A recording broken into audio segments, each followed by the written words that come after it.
You're listening to the Sex and Psychology Podcast, the sex ed you never got in school and won't get anywhere else. I am your host, Dr. Justin Lee Miller. I am a social psychologist and research fellow at the Kinsey Institute and author of the book, Tell Me What You Want, The Science of Sexual Desire and How It Can Help You Improve Your Sex Life. When it comes to sex, there are tons of topics that are shrouded in myths and misconceptions, and sex toys are no exception. For example, you've probably heard some of these things before. Using vibrators will desensitize you and ruin partnered sex forever. Sex toys are just for women, single folks, or kinky people. And if you need a sex toy, something must be wrong with your sex life or your relationship. Well, today we're setting the record straight on all of these things. In this episode, I'm going to be speaking with someone who knows the sex toy industry inside and out. She's here to separate fact from fiction and answer your most common questions about sex toys, including how to introduce them in your relationship without stoking insecurity, what to look for in a toy if you're just starting out, and how to maximize pleasure when using toys. I am joined once again by Venus O'Hara, a pleasure educator, author, and content creator. She became Spain's first professional sex toy tester, and since 2014 has tested and reviewed over 1,000 products from leading sexual wellness brands worldwide. She has also authored 4 books on sexuality and empowerment, with her latest titled Orgasmic Manifestation. Her podcast, The Orgasmic Lifestyle, explores what it means to reach climax in all areas of life, from sexuality and relationships to purpose and prosperity. This is going to be another fascinating conversation. Stick around and we're going to jump in right after the break. Do you want to learn more from me in the form of an online or in-person course? Become Sexceptional by getting certified with Sexual Health Alliance, where you can learn from yours truly and a number of top sexuality scholars. Each year with Sexual Health Alliance, I teach courses like Fantasies Around the World, as well as immersive study abroad classes in several exciting countries. Join these programs and become a certified sexuality professional at the same time. From sex therapists to sex educators, sex coaches to sexologists, Sexual Health Alliance streamlines your path to certification while allowing you to learn from leading experts in the field. Most importantly, you'll gain the knowledge, skills, and credentials that you need to excel. Become Sexceptional and connect with world-class experts and an engaged community of sexuality professionals from all across the globe. Start your path to certification today at sexualhealthalliance.com. Okay, Venus, let's talk about some common myths about sex toys. So there are a lot of people out there who have never tried using toys before, and it's often because they're holding on to some myths and misconceptions. So let's start with one of the big ones, which is this idea that sex toys, especially vibrators, are going to quote unquote desensitize you. You know, the thought here is that eventually you won't be able to orgasm without the toy, or you're just going to need more and more intense stimulation over time in order to have an orgasm. So in other words, some people seem to be worried that they're going to become totally dependent on their sex toy or that toys are going to ruin partnered sex for them. So what's the truth there and how do you respond to concerns like that? Well, I think there's something called erotic pathways. So if you're doing the same thing to reach orgasm all the time, that could be with a partner, with yourself, with a toy, then if you don't do that thing, it's going to be harder to have an orgasm. I think variety is so important. So you create these new erotic pathways. Mm-hmm. So if you're using one toy over and over, then yes, if you're with a partner, it might not work. But I would encourage people to have several toys, and you do several things with the partner to really, really change it up. I've learned that it's more about an internal thing with my mind that's actually leading the show rather than the toy. Something interesting happened to me 8 years ago because I had rabbits. I used to think that I needed internal stimulation to have an orgasm. That was my limiting belief because I read all these magazines in the 90s. Women's magazines were saying that women were clitoral or vaginal, and I don't think that's true anymore. And I'm actually a vaginal person, but not because of a short CV distance, but because of the A spot, which is a whole other conversation, the AFE zone. That's kind of my hot spot. So once I actually broke a rabbit, which was it's a blessing in disguise. I was about to come and then it just died on me. But I had a few other toys which were external, only kind of like pebbles and bullets.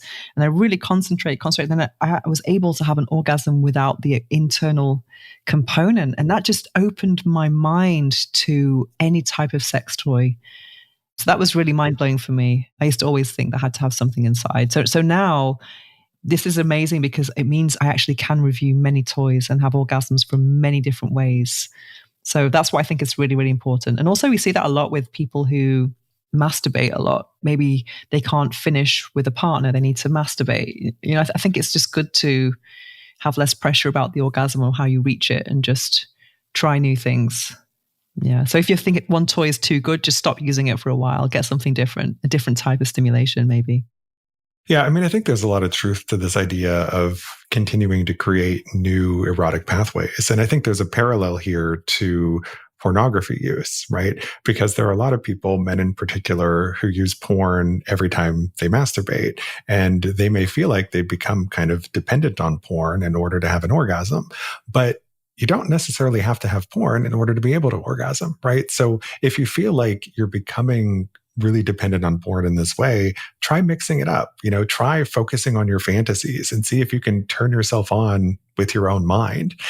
Or try listening to some audio erotica, or, try some different things. Like there's not just one pathway or route to orgasm, but I think we often limit ourselves by just doing this one thing over and over that we've just found is very easy for us to be able to have an orgasm. But that doesn't mean it's the only way that you can do it. Most people just haven't necessarily explored all of the other options and opportunities that are out there in terms of how they can become sexually responsive and how they can experience pleasure. I absolutely agree. I think it's really important to change it up. And also if you're with a partner, to have that curiosity, that shared curiosity to try something different. I always say that never to have orgasm as the goal. So if pleasure is the goal, so then orgasm will probably more likely occur as a result of pleasure, but it should never be about that and this rush to orgasm. That's just, it should never be about that at all. So just tapping into the presence is really important, I think, and just really feeling it. Yeah. And whenever there's that sense of pressure to orgasm, that paradoxically makes it less likely that you're going to have one. And that includes the pressure that you put on yourself to have one, but also the pressure that our partners sometimes put on us to orgasm. It's like, are you there yet? Are you close? It's like, these things are counterproductive when it comes to experiencing pleasure. So we need to take the pressure off and learn to lean into pleasure. Now, another big myth about sex toys is that if you want to bring a toy into the bedroom, it means that there's something wrong with you, your partner, or your relationship. And we see this come up a lot in the context of heterosexual relationships, where some men feel that if their female partner wants to use toys, that it means he isn't able to please her, or he isn't big enough, or whatever. So, there's sort of this competitive dynamic that can emerge. And I wondered if you could talk to us a little bit about how partners can kind of reframe the conversation away from viewing toys as replacements to seeing them as enhancers instead. So, how can you introduce toys without kind of triggering insecurity? Starting with the massage is a great way. And maybe some toys which are not kind of genital stimulation focused could be a great thing as well. Things like a blindfold or some light bondage, that type of thing is not going to be perceived as competition. I think that's a great thing to start with. And massage oils.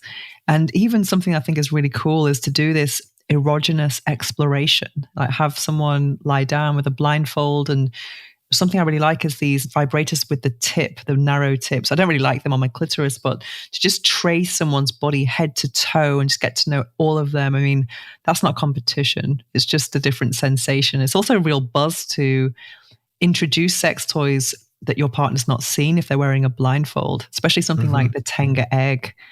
I think that's a great way to change mindsets about sex toys. I mean, for many male friends, for their birthdays, I give them a Tenga egg, and that just opens up so many conversations when I give them. And people are like, oh yeah, I've got one of those. And then it just kind of gives permission to, yeah, I'm not bad if I use this. So I think that's a great thing to share, actually, because with the Tenga egg, if you blindfold the guy and then you warm it in your armpit, because they tend to be a bit cold at first, put the lube on it and they can just feel it and be like, what is this? I think that's a really cool thing to kind of introduce it in some kind of power dynamic, maybe. I was actually going to bring up Tenga as a brand here. But so they're a Japanese brand that makes sex toys that don't really look like genitalia. right? They have a lot of toys that I think are actually just like really beautiful, and that lots of people looking at them wouldn't even realize that they're sex toys unless they knew what they were looking at. I've worked with them in the past and actually have some of their toys sitting around in my house as decorations. And it's, kind of like my own Rorschach test to see who can figure out that it's a sex toy or not. But I think you're so right that sometimes certain sex toys feel threatening or intimidating because they look too much like a replacement for genitalia or for a specific body part. And so going for a toy that just doesn't try to mimic the appearance of the human body can make it so much more approachable.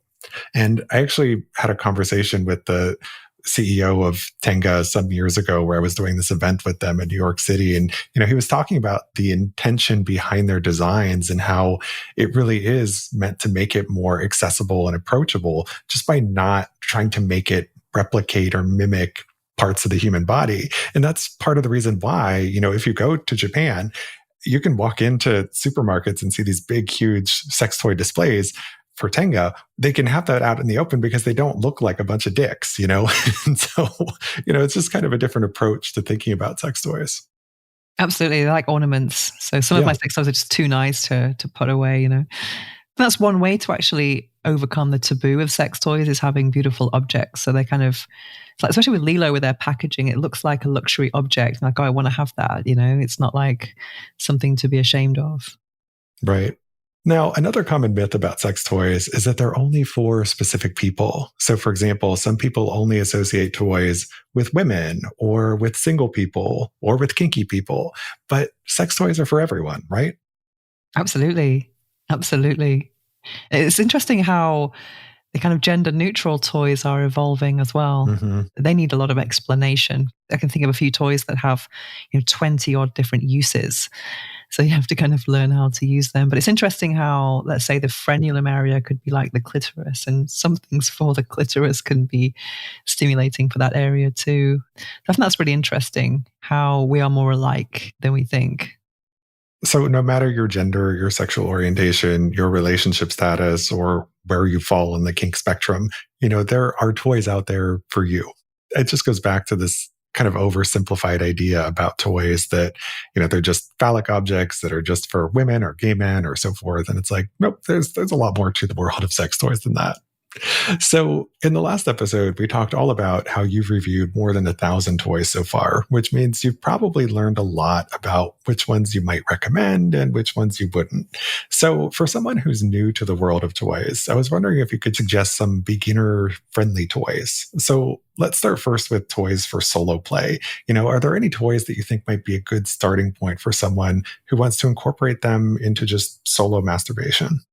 Well, I think for me, I would say the Satisfyer Pro 2, which is the best-selling sex toy in the world right now. I think that's a great sex toy. And I've recommended that to many people who've never had a sex toy before, or especially people who've gone through a divorce or a breakup and they're kind of like not quite ready for dating, but they need to reconnect with themselves. And it's just been incredible how I've recommended the toy, sent the link, they've bought it, and they're like, have you tried it? And they're like, no. And then one day, yes. I think with my situation, what I had with the rabbit years ago, it took me a long time to kind of make that connection, that mind-body connection.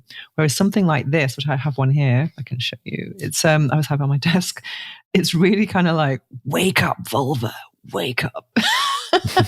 I also think that wand massages do the same, because it's stimulating the whole vulva, because the clitoris is not just the gland, it's inside the labia as well. So I think that's a really interesting way to use a sex toy. And also everyone needs a good massage, a bit of a shoulder relaxation, and that can really be a great way to open the mind towards sex toys. So I do think, even though people might think of wand massager as quite intense for a first toy, it has a very strong motor, I do recommend those two for starters.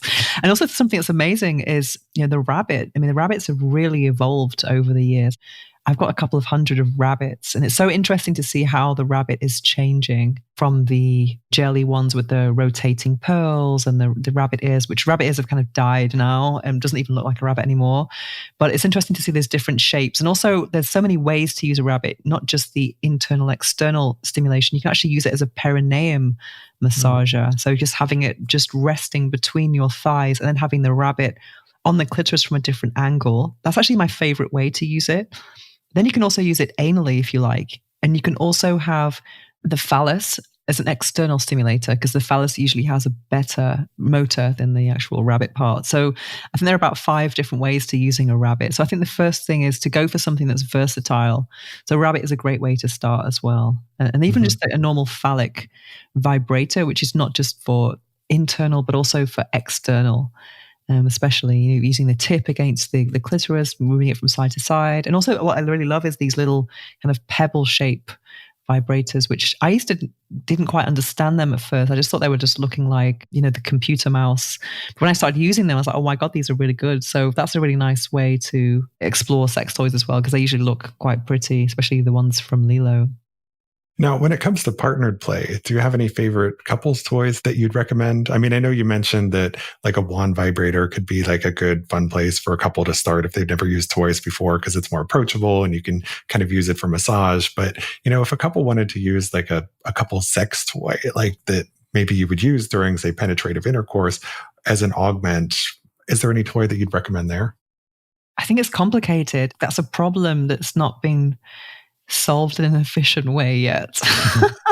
I think it does depend on genital compatibility, in terms of dimensions, because I think the C-shaped sex toys, or U, depending on which brand you're talking about, that was made for that purpose. But I find them incredibly painful to have this device inside the vagina and outside, and having a penis going up and down. That can be just so painful. I'd always recommend people to grind instead. But in general, I think those things are not quite efficient. And I think, using the cock ring not on the cock is a good way to explore that type of stimulation. So something that's kind of on the fingers, on your own or even your partner's, so you can have the clitoral stimulation there.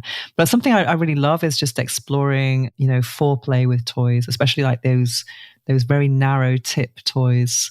And that's a great way to explore erotic tickling. Not the torturous tickling that's in BDSM, but the more kind of just relaxed tickling, because it's incredible how many parts of our body that we don't explore. I remember years ago, I had a tantric massage, and the masseuse, she had long nails, and she was kind of tickling my ankles. And I was like, wow, I did not know that my ankles were so erogenous. So I think slowing it down and having less goal-oriented sex is a good way to approach it, and just really focus on pleasure mapping, head to toe. Yeah. And I mean, that goes to something that we've said many times before on the show, which is that oftentimes you don't know what you like when it comes to sex until you try it. And so if you're not exploring lots of new and different things, you're not necessarily going to know what it is that you really like and enjoy. And you can, through the use of toys, whether alone or with a partner, you can discover new erogenous zones or new ways that you like or enjoy being touched or stimulated. So it can open up a lot of new erotic possibilities. Now, before the show, I saw a video on your YouTube channel where you were responding to a comment from a reader who wrote into you and said, I bought a toy that you recommended and it sucked. And I love that you brought that up, because I've explored and experimented with a number of toys over the years. And some of them were things that came highly recommended and were very well reviewed, but I just didn't have a great experience with them. But something I found is that just trying a toy once isn't necessarily enough. I mean, sometimes it'll be mind-blowing right away, but other times you need to kind of let your body acclimate to the new sensations and experiment with different settings to figure out what works for you. And, there might also be cases where a specific toy just doesn't mesh well with the way that you personally experience pleasure, which, is a highly subjective thing. So what do you say to people when they tell you that they tried a toy that you suggested, but it just didn't work for them? I think it's like going to the gym. Like, if you sign up for the gym, doesn't mean you're going to get fit. You have to put the work in. And I think sex toys are the same. And I think you have to put the work in. For me, it's my erotic mind, which is doing most of the work. And I've had experiences like that myself. I remember when the Womanizer and Satisfier came out almost 10 years ago now, and everyone was crazy about it. And I just didn't get on. It took me a long time to get on board with the air stimulation. And I remember one time, actually, I was using a womanizer, and normally I don't kind of have, like, say, a hidden clitoris. So I didn't, I just basically uncovered my clitoris and put it right on the point. I was with someone at the time, and they were just watching, like, really fascinated. And it was so weird because my legs just started to kind of spasm, and I had this orgasm that my mind wasn't part of. And I said to myself, maybe this is what premature ejaculation is like for men. Like the body's doing one thing, but you're not quite with it. And I've never experienced that before. It was such an interesting, illuminating experience. I don't really, because it's usually my mind that decides when is the moment of climax. So that was a bit too intense. But then from this moment on, I don't open and really get it on that point anymore because it was just too much too soon. I think it's good to try things a few times, but never when something's not feeling good, then obviously stop. Yeah. If something is painful, don't keep doing that. Yeah. Because sometimes you can think, oh, maybe it's me and not the toy. And if it's in doubt, when in doubt, leave it out. That's some wise words there. Yeah, not everyone's going to be compatible with every toy, and that's okay. It might just not be for you and for your body. And it doesn't mean that the person who was reviewing the toy was wrong. It's just that they have a different body than you, and maybe it works really well for them. So, that's where we sometimes see a little bit of disconnect. But I think the bigger issue is that a lot of times people will try a toy and they don't really have a great response to it. And then they just think it's not for them. But maybe it could be if they kind of explored and experimented and tried around with it a little bit more. And, I can think of an example in my own life where I used to think that vibrating toys did nothing for me. Like for years, actually, I was like, I really don't understand how men can enjoy vibratory sensation or stimulation. And then it wasn't until like one day where it just kind of like unlocked and I was like, oh, I get it now. And then it was like, you could have multiple orgasms from vibration and you just kind of keep that continued stimulation. And it's just like a different pathway to erotic pleasure. But it was something I never would have experienced or uncovered if I would have just stopped and said, I don't think vibration is for me. So, again, something could be for you if you kind of give it the opportunity to be.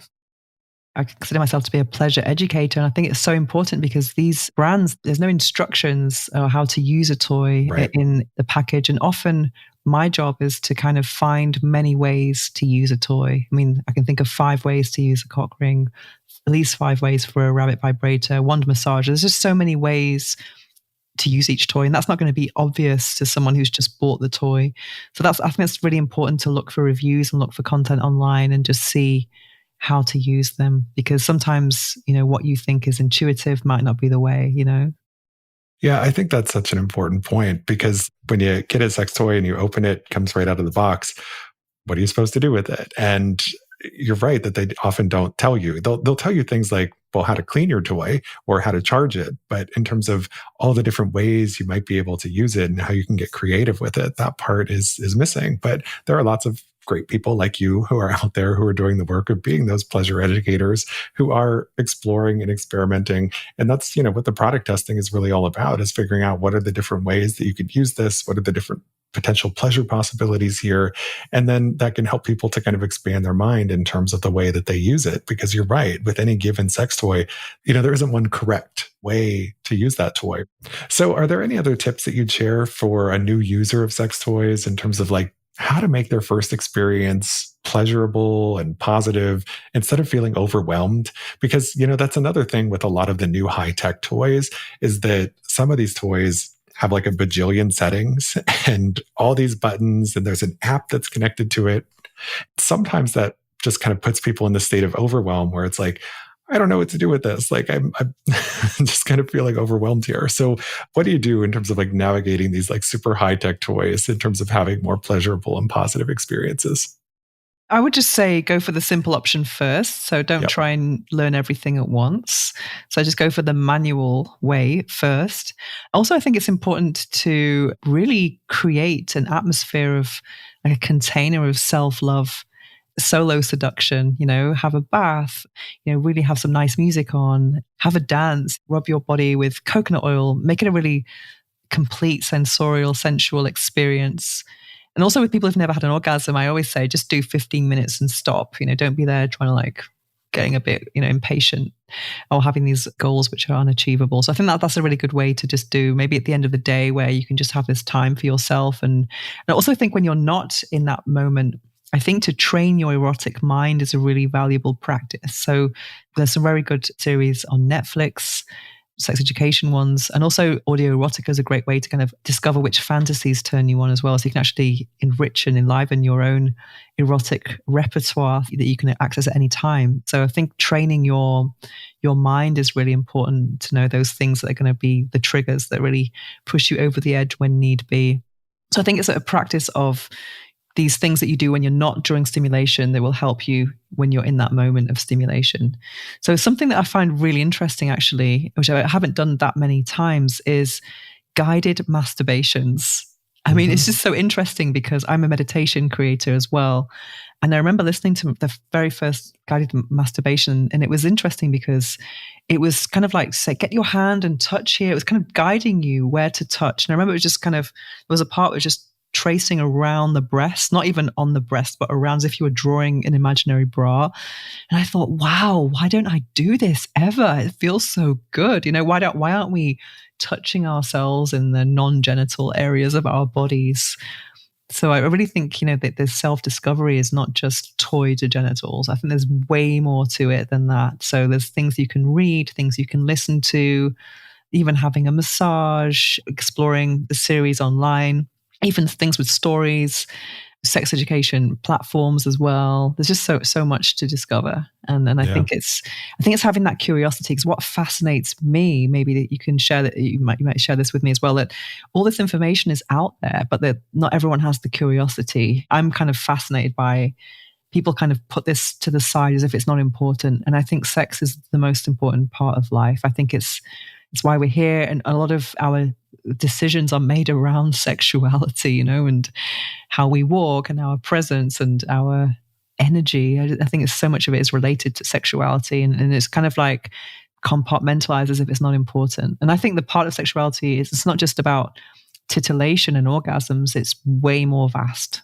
than that. And I'm interested in that kind of vastness of it. But so to deny it just seems crazy to me. So I think it's a multifaceted exercise. It's not just about using a toy in the privacy of your own home. It's way more. It's a bigger exploration. Another question I had about sex toys, they exist across all price points. You got super cheap toys, you got super expensive luxury toys. So a lot of people might be tempted to assume that the more expensive a toy is, the better it's going to be. So what do you think? Is there a correlation between quality of the toy and how much it costs? In terms of cost, you're paying a lot of the time for the packaging. But I do think it's important to invest in reputable brands with body safe materials.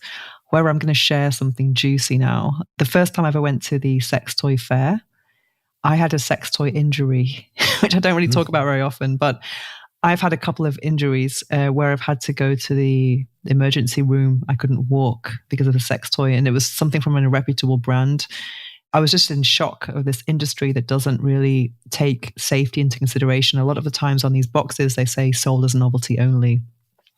So I think it's really important to make sure that you are using a toy that's body safe. I use condoms with anything that's insertable just for that extra peace of mind. So I would go for a reputable brand, and, you know, don't go for cheap, because that's your genitals. It's a very important part of your body. You don't want to have any of these injuries. I mean, everyone who works in ER has seen, you know, those stories of things getting lost up your bum.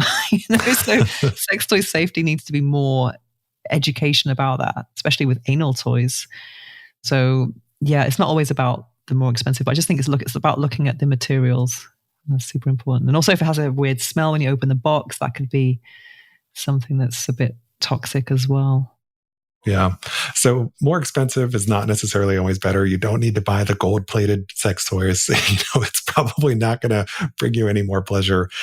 But yeah, at the same time, you also don't necessarily want to go with the cheapest one, because there are lots of cheap products out there on the market that are made of materials that you probably don't want to put inside of your body. And if you are going to insert anything in yourself, make sure that it has a flared base, right? So that it doesn't get lost.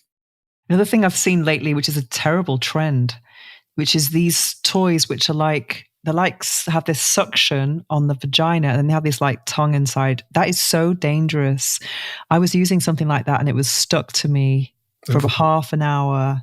I couldn't get it off. And oh my God, my labia was just really engorged after, but I couldn't believe it. It's something that's been discontinued since, but there's just no, you know, health and safety before things go onto the market. And people don't really care if you tell them, manufacturers, and it's like, whoa, well, no one's complained, so let's just sell, you know.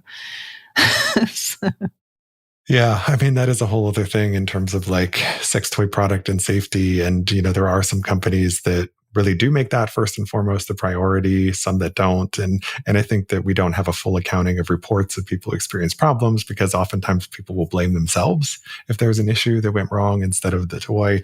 And so then it doesn't get reported and people don't know. So yeah, that's a whole other thing. But thank you so much for this amazing conversation, Venus. It was a pleasure to have you here. Can you please tell my listeners where they can go to learn more about you and your work? Yes. Thank you so much. My website is venusohara.org. My Instagram, Venus O'Hara. I'm also the host of the Orgasmic Lifestyle podcast. And you have a new book out as well? Yes, Orgasmic Manifestation. It's all about this and kind of quite esoteric about how to use orgasm to manifest your dreams. And I have an exercise in there about how to consecrate a sex toy with intention. It's really cool. This is the money one. This is the love one, It's kind of cool. So that's another way of using sex toys as literally as magic wands. Mm-hmm. Well, I think I might have to go give that a try. So thank you so much for this amazing conversation. It was a pleasure to have you here. Thank you.